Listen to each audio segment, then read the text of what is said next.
Okay, so today I'm going to be discussing why I'm giving up on TBRs, at least for the moment, as well as talking about some 5-star predictions that I have. And these 5-star predictions are gonna end up being essentially my TBR for the end of the year, so I've already lied to you. I'll explain in a second. So, if you haven't heard, maybe from the million times I've said it, I'm a mood reader these days. I have always been able to just read whatever I want. I can set a TBR of 10 books at the beginning of the month, and it really doesn't matter what those books are. It doesn't matter what mood I'm in. It doesn't matter what time in my life that's actually not entirely true because people change. It doesn't matter what mood I'm in. It doesn't matter what point in the year we're in. I can read anything and have whatever experience I have. Not so anymore.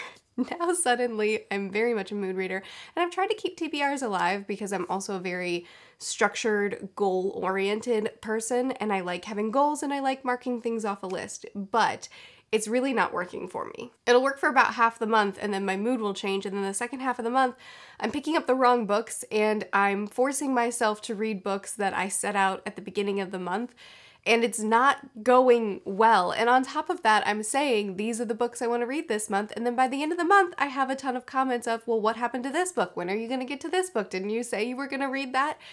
And it's not working anymore. Maybe someday I'll go back to being the kind of reader I once was. Maybe I won't. Either way, I'm just trying to facilitate my reading better.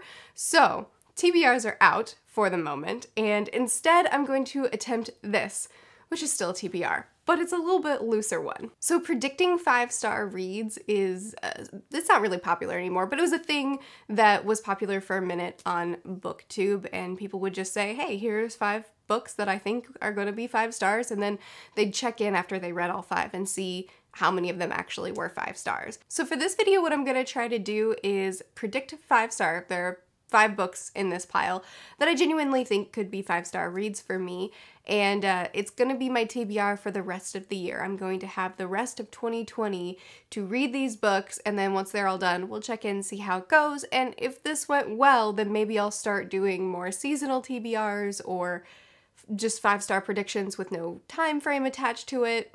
We'll see. I still want to talk about books that I'm excited to read, just monthly structures aren't doing it for me anymore. So I've tried to include a variety on this list. I have some books that intimidate me that I genuinely think I'm gonna love, but the size intimidates me. I've also done some shorter books in there as well so that it's not too daunting, and then just books that I think I'm gonna love. We'll talk about it. Let's go. First one on this list is Shogun. This was sent to me by a subscriber. I think all these were sent to me. Yep, they were all sent to me. Nope, one wasn't.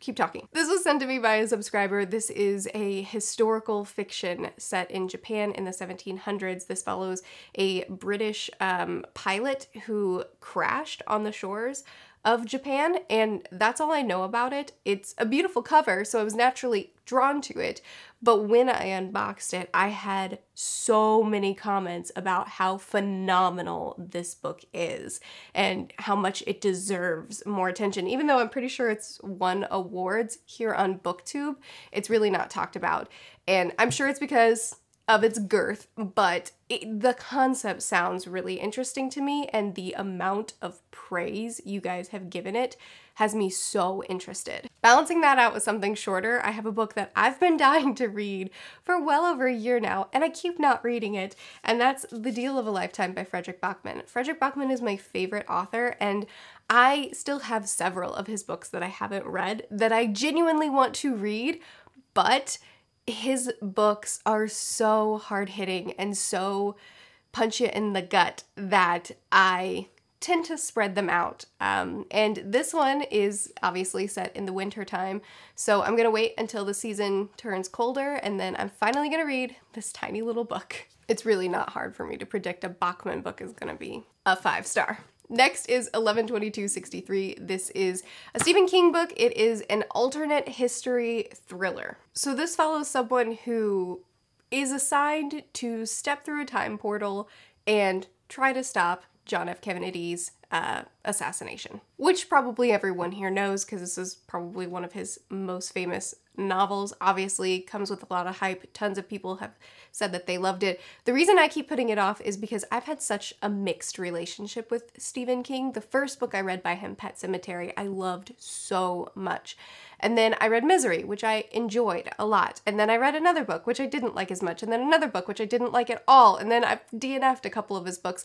And I just have such a hit or miss relationship with King so far. And I know a lot of people do. A lot of people say that some of his books are great, some of them aren't.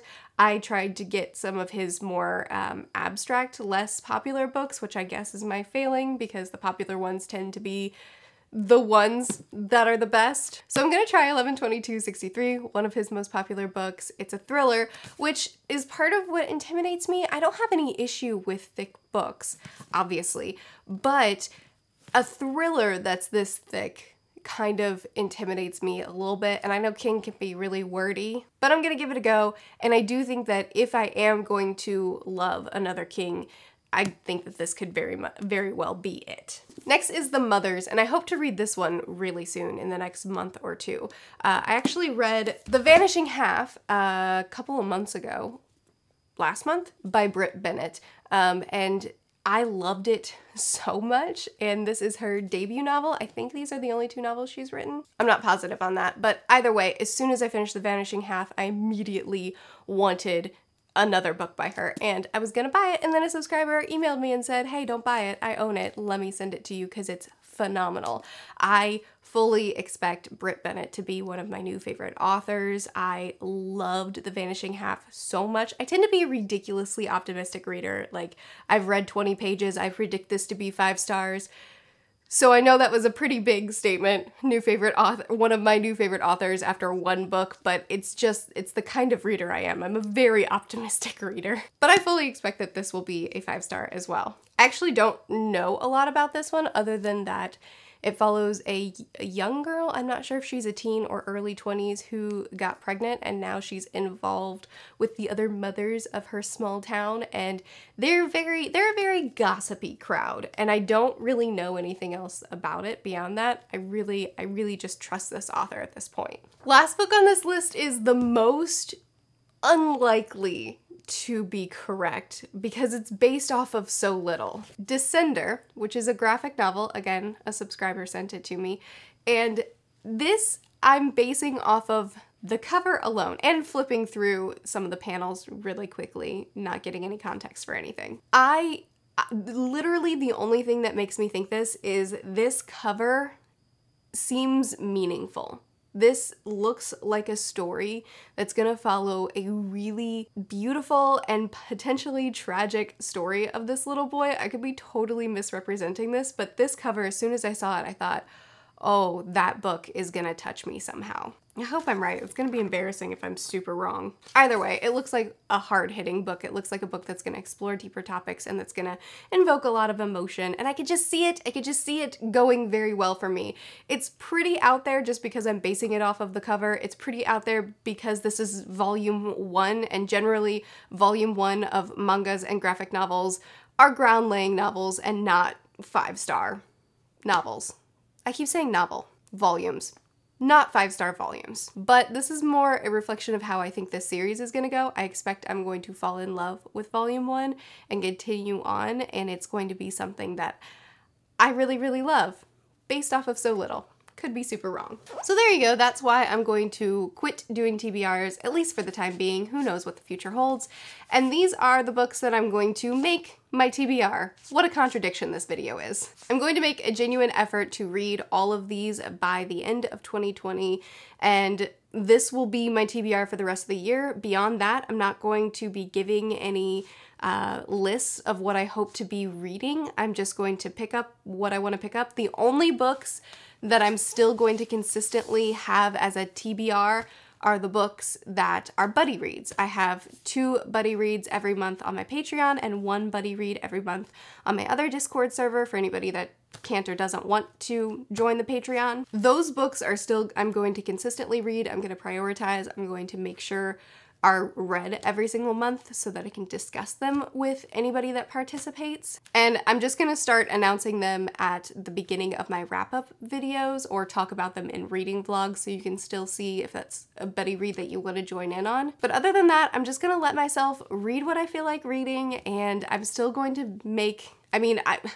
my house is full of books that my subscribers have sent me, so I'm still going to be choosing from books that subscribers sent me. I'm still gonna try to be keeping to my goals somewhat as far as reading self-published books, reading books of a wide variety of genres. You can look at my goals video to see what kind of goals I'm trying to hit every month. I'm still gonna make an effort to do that, but I'm also just taking a lot of pressure off of myself and just enjoying being a mood reader. So if you want to keep up with what I'm reading, when I'm reading it, what I plan on reading, not plan on, just what I'm currently reading, feel free to follow me on the vlogs or just hang out with me during my monthly wrap-ups, which I'm gonna film right after this. Let me know which of these you're the most excited about, if you've read any of them, if you plan on reading some of them with me.